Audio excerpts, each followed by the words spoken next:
Hello,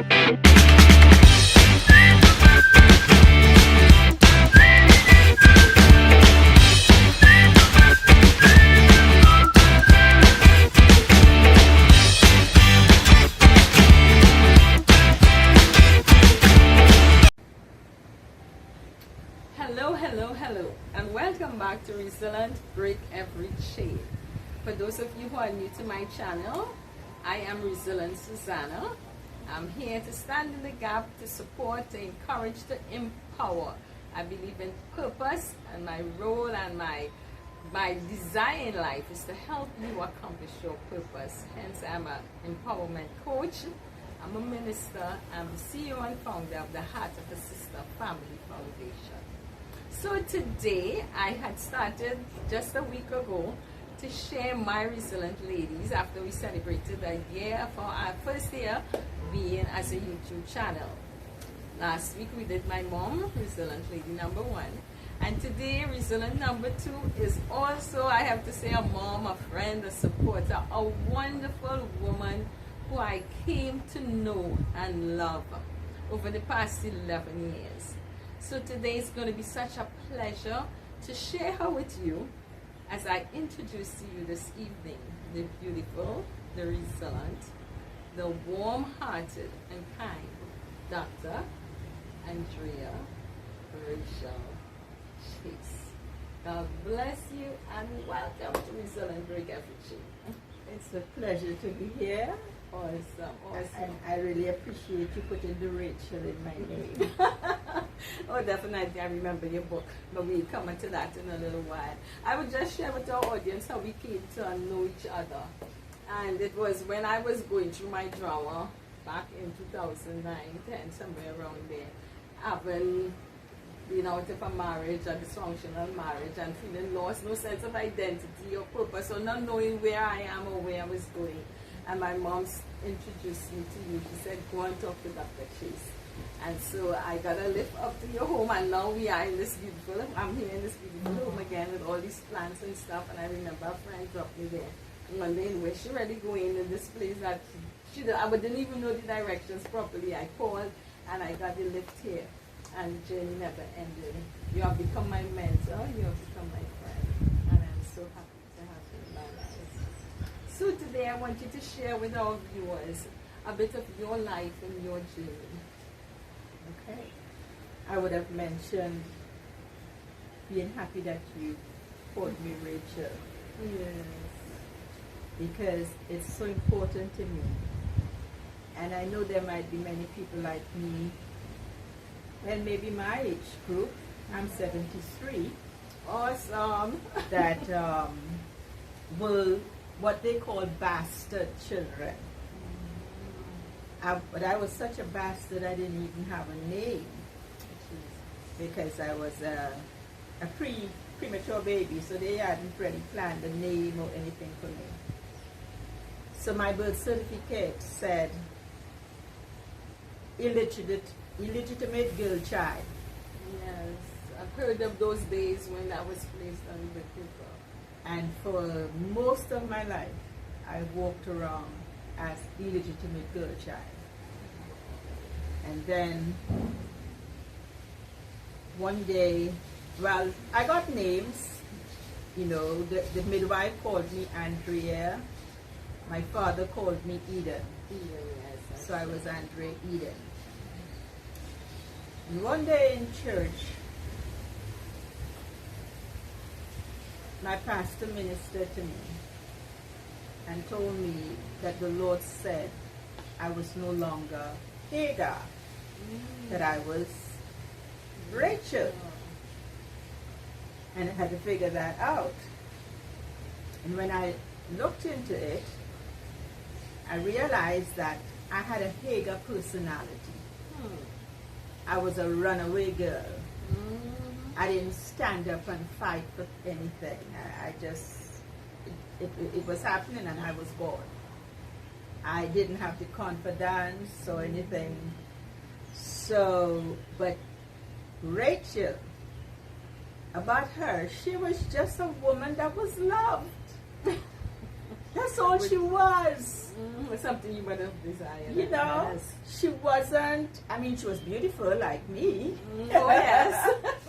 But she wasn't a good person or this person. You know, she had nothing else to recommend her. But she was loved. And she was loved from the day Jacob set eyes on her to the day she died. And I felt that the Lord was saying to me, that's how he loved me. Wonderful. You know? So a few years ago, here in Trinidad, they allowed that birth certificates could be changed and names could be put in. Beautiful. And when I heard that, I ran to legal affairs. I want my name on my birth certificate. So at that time, now I had the name God gave me, the name my father gave me, and the name my... And you put them on. I put them all. I put them all. And you know, let me tell you, the day I got that birth certificate, I never realized how bad it felt not to have it, not to have my names. I felt like a real person. That day I was like so excited. Because your name identifies You know? you. It says something about you, and to not to live You without your understand? name. Without, you know, and those names that identify me, you know, Yes. because Andrea means beautiful woman. You see? So you got the right names after all. Eden is a paradise. Yes, Eden. Yes. And Rachael Rachael. is loved, you know. Beautiful. So I really thank God for my names, you know. But you know, I got saved when I was 31. And when I look back on that, I see a journey bringing me to that place. You know, I have no regrets for all the bad things that happened.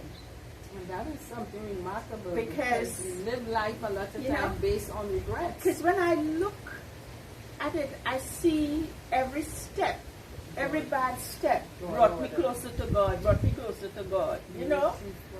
And so I don't have any regrets, you know? I don't have regrets of divorce. I don't have regrets of, you know, illness. I don't have regrets of the house burning down. I don't have regrets. I don't have regrets From all the for all the experiences. different things that happen. Homelessness and, you know, molestation and all of that. All Because became part it of the all purpose. became a part of the purpose. That's it. You know, I wouldn't have known that that's what was happening. But you know, I was saying to a client just Sunday that it's like, you know, people don't have jigsaw puzzles anymore, right? I do my love for But it's like there's a big jigsaw puzzle on the table, and that's me. And God comes and He begins to put the pieces, and He puts Nicely the pieces, together. and He put the pieces. And when He you puts know, them together, they fit. it's good, you know. Yes. And that song, something beautiful, something good, all my confusion, He understood. Yes. All I had to offer was was brokenness and strife. pain. Yes. But He made something beautiful out of my life. Yes. Yes. Oh, So, you know, but after you asked me this, a thought came to me. I hadn't thought about it for a long time. And it was at a time when I was going through something. You know, sometimes you've gone through things and you don't remember what it is, but you remember things that happened at the time.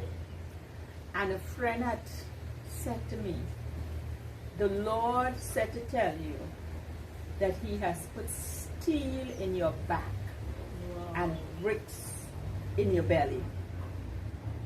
What a word. You know, and I'd forgotten it until I was thinking. I said, I must call her. I must call her. I must give her a call. You know, and that was since, because I got saved in 79. So that would have been sometime in the very early 80s when she would have told me that. You know. And that would probably define how you got through certain situations. Yes, and that's what he was circumstances saying, you later know. on in That's life. what he was saying. And, you know, people used to look at me and think, you know, you know, I was highly respected. Once I got saved, you know, they didn't know the whole story, you know. They didn't know I'm They didn't know the whole story. So, and I love the word and so forth. And, you know, I mean, as poor as we were, Mama always brought us up to carry ourselves. You know, you're poor, but you're full of pride. You understand? And, you know, get yourself together, you know. Like even I'm here, you know, and somebody's coming by. Oh, I go put on earrings. You know, you gotta do it even in the house, you know. I have a couple of head wraps when I don't feel like combing the hair. I see the pics. You know, but you know, the whole thing about him bringing me through. Because you're also an author, and you have a book, and your book something aligns with the story of your life itself. Well, Andrea and Rachael. That book, Tell us about it. that book was really therapy for me, because you know, I think when you do psychology, the first person should benefit from what you learn is you. You know, and one day I was just sitting there and I felt like writing. And I started writing. And it just flowed and flowed and flowed. And it was really, it's like emptying the old. That had happened. You know the Bible said, take off the old and put on the new. It was like I was just emptying and emptying and emptying. So it was therapeutic. That's what it was. It was therapy, you know. And it was peaceful. And then when 12 hours had passed and I hadn't died, then they put me in the ICU. And then they said if I survived the night, they would do surgery. And I didn't want to sleep. I was afraid to sleep. And the morning came and they said they had to do an angiogram because there was so much blood in the head they couldn't tell where the bleeding point was. So my pastor came and my son and my friend, and they were there because they said, you know, the angiogram itself could kill you. But my thing was, well, if the Lord has kept me alive this long, it's in His hands, you know. So, but the thing was, I started to tell my son, I said, listen, I want you to call my sister, call this one, and I'm giving them all the phone numbers, you know. So my pastor looked, she said, there can't be anything wrong with you. You know, I mean, even the numbers in England that belong, so you were calling them I was calling them out, you know. So anyway, they did the angiogram and there was no blood in my head, even though the CAT scan had shown all that blood, and they thought something was wrong with the machine, so they did it again. I mean, that thing hurt for a long time, my neck, because they had to put the thing up through the groin, up through the neck.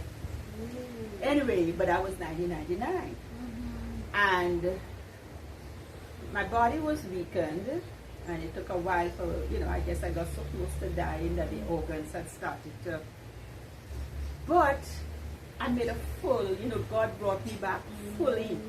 I remember when my sister called me and said, Dr. Chase not well, you God have to get in touch with her, and she come back to the country and she would always find out the time. Yeah, but I'm talking about the one in 99. That's, and then when was the other one? 2015, I'm 17. And it's always a December thing. My son died in December, my house burned down in December, and so, but this last one in December 15, 2017, went to my girlfriend's 70th birthday party.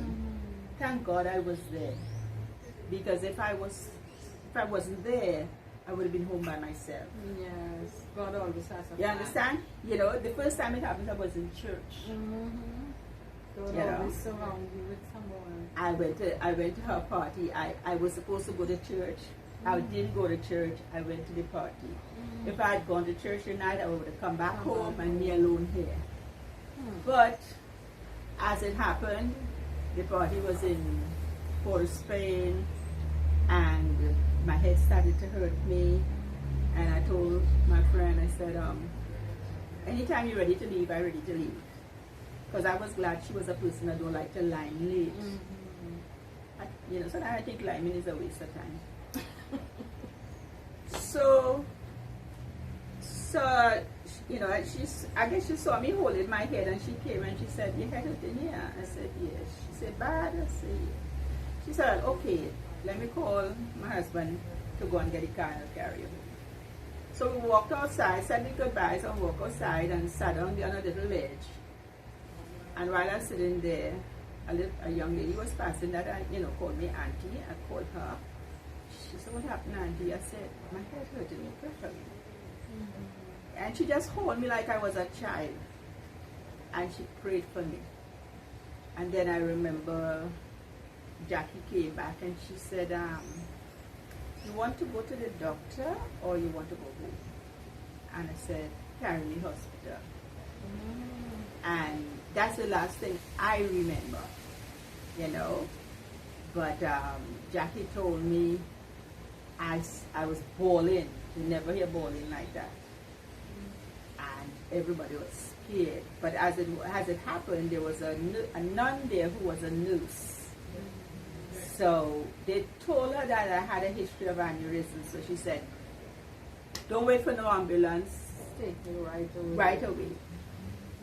They said, they never heard. Even the guy who's put me in his car, he said he was so scared.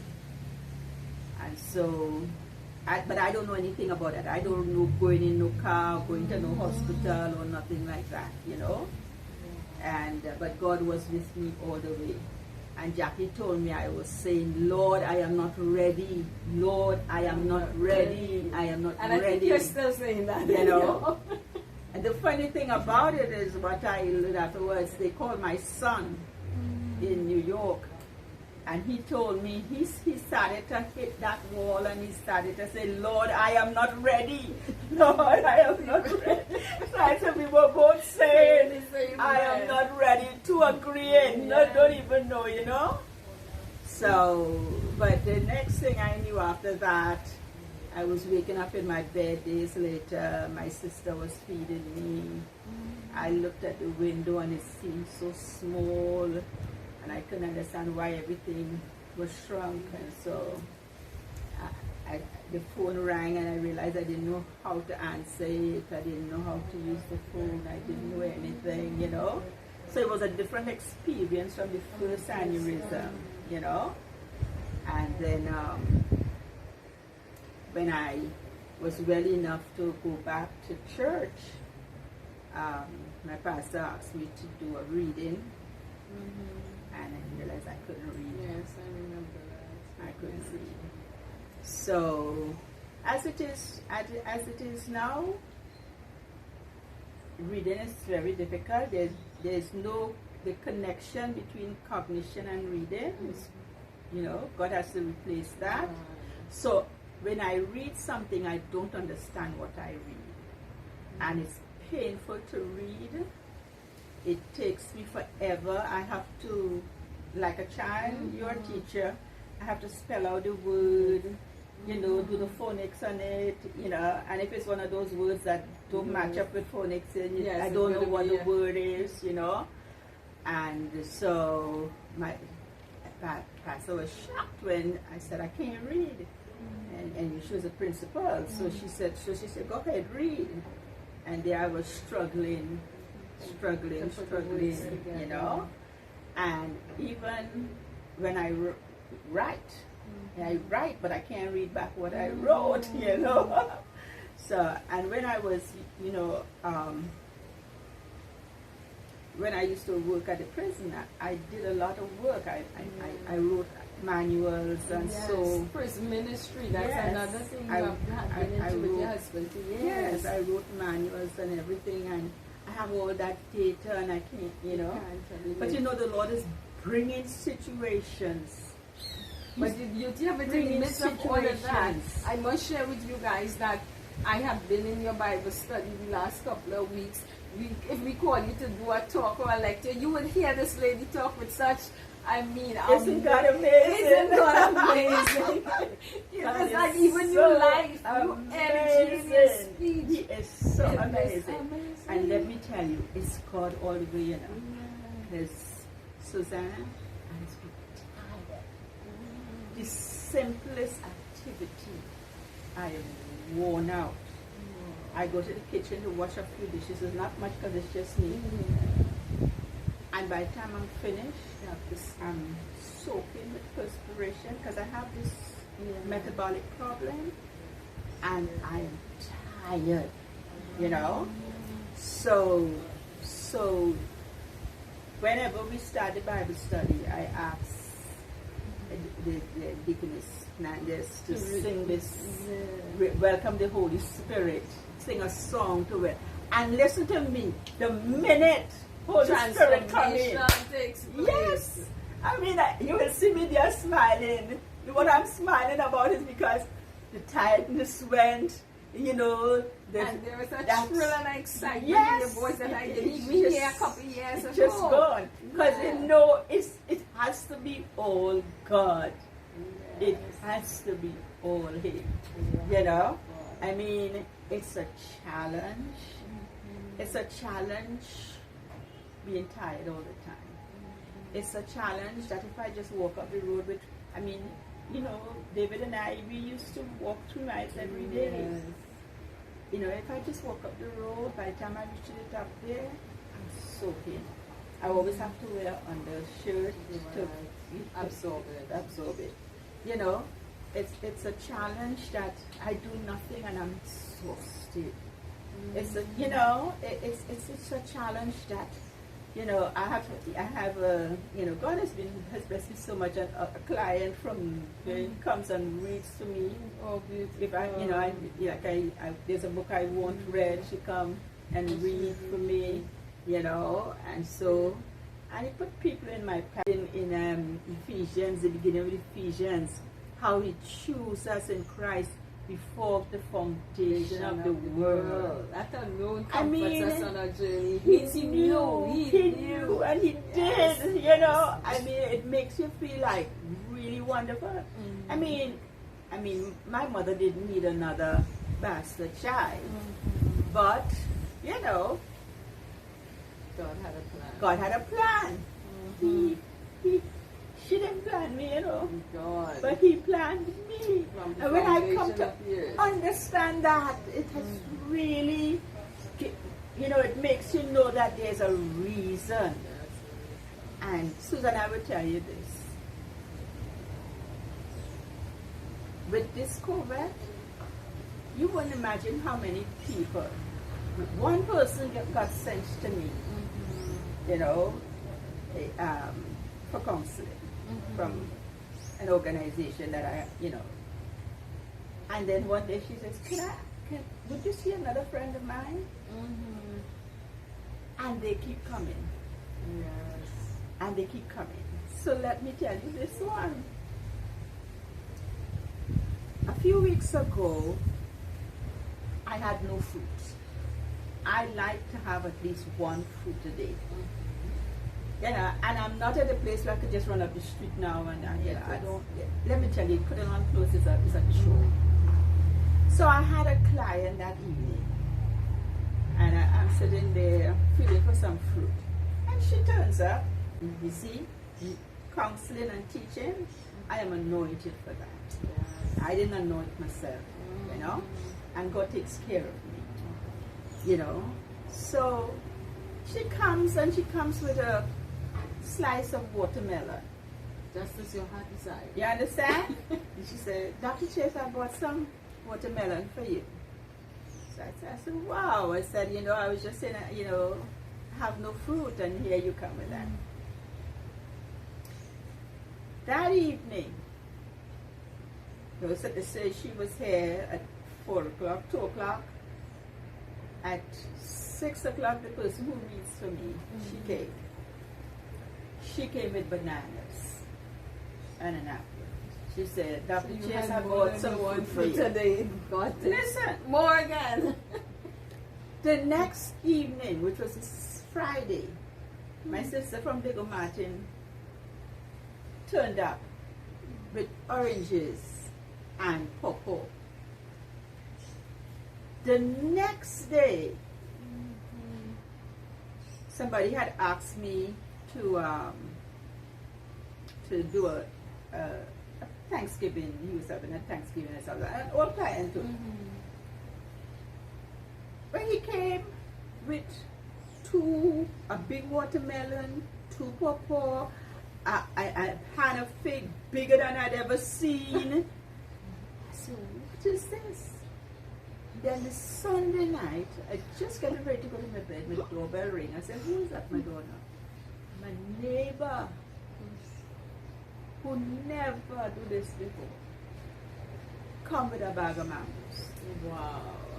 So I said, Lord, what is this? He grant you the desire of your heart. That's not all to it, Susanna. Yes. I had to ponder this thing. And I said, you know what the Lord is saying to me? This is your fruitful season. Oh, bless the Lord. This is your fruitful season. Praise the Lord. You understand? Yes. And that young woman that bought me the first piece, I told her the next time I saw her, I said, listen, She opened the door. you have to be my first fruit, you know? And, you know, I was telling her, she said, I hope so, you know, I hope so. You know, but God is good. So so on that good. note, I would ask you now to encourage our viewers in the midst of all of that, all that you have been through. You have shared your entire life as a resilient story. But share with our viewers, give them some word of encouragement that will help them on their journey. Well, I didn't have a plan, but God had a plan. And I believe that God is a God of plan and purpose, and He is not partial. He made us all. We're not all His children, but He made it possible for us to become His children. So if you are listening to this and you've never given your life to Christ, I'm sorry to tell you that you're not a child of God. Because the word tells us, He came unto His own, and His own received Him not. Talking about Jesus. But as many as received Him, to them He gave the privilege of becoming children of God. That's how you become a child of God. And once you become a child of God, He becomes your Father.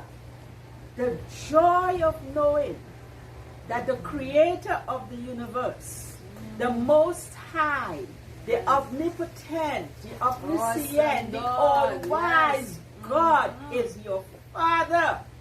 And He is not an irresponsible Father. He takes care of His own. I tell you, have God as your Father, and you will begin to enjoy a life that you could not imagine. Now, I'm not saying you're not going to have problems, because if you listen to me, you would find, you know, I mean, my son, my beautiful 25-year-old son died with cancer, horrible death, you know. Right now I'm a widow. You know, my husband died 4.5 years ago, and that was the best husband I had, because I had other before. You know, so I've been single, I've been a divorcee, I've been married, I've been with God. And you know, I could tell you, oh, there's psychology. But let me tell you about psychology. It can tell you what the problem is. It can tell you why the problem is. But if your situation is such that your soul has been damaged, it only takes God to repair a soul. Now, psychology could teach you how to set goals and, you know, critical thinking and, anger management and all of that. But it cannot heal a soul. That's right. And when God puts you together, I was talking about that jigsaw puzzle. I mean, you just have to know it's wonderful. If you really, I've lived a lot of life, and as Susanna, I sent you that song. Oh, I've good. been a lot of places, Yes, I've been listening to and it so, over and over. and it's true. So in the midst of all of that, you would say, I always ask my guests, what is freedom to them? So you have found your place of freedom. She said, Listen to me. You know what freedom is? Mm-hmm. You know the things that keep us bound and in prison? Mm-hmm. It's our past. It's fears. Mm-hmm. Those are the things that keep us bound in chains. Mm-hmm. Freedom is knowing a God that says, be anxious for Nothing. Oh, yeah. Freedom is knowing that God, who cannot lie, has said he would never leave you nor forsake you. Freedom is knowing that your life is in his hands. And no matter what happens, nothing can separate you from that. So you walk free and you walk tall, and you might walk like me with a limp, but you're still high up there, Hey. That's freedom. Hey. That's freedom. That is true freedom. And you know what? I had a client on Sunday, and I said to him, I'm going to do this interview, and I'm going to be asked what freedom is. Mm-hmm. I said to him, what is freedom to you? Uh-huh. He said the same thing. Oh, glory. He just got to know God as his Father. Yes. And he's so excited because all of a sudden he's seeing things that he thought were impossible It has become possible. That's That's it. That's beautiful. That's wonderful, Awesome. And let me tell you, the enemy don't like that. Mm. And he would want to bring up situations and, to disturb your peace. But greater is he that is in us. And he that is in the world, Amen. Understand? But God is good. So I am so happy that you have been here, and I know this is going to be a blessing. I can't wait to hear the comments that people would share, but most of them share them on WhatsApp, so I'll be sending them for you. Okay. And I know it's awesome, and it's going to be a blessing. So God bless you.